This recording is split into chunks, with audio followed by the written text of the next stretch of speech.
செழித்த அழகில் சிவந்து நிற்கும் செந்தேனே என் கழுத்து வரையில் ஆசை வந்து நின்றேனே வெறித்த கண்ணால் கண்கள் விழுங்கும் பெண்மானே உன் கனத்த கூந்தலில் காட்டுக்குள்ளே காணாமல் நான் போனேனே இருதயத்தினுள்ளே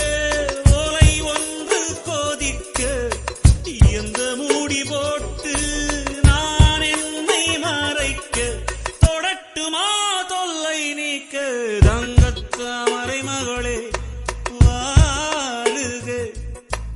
அத்தித்தாவது மனம்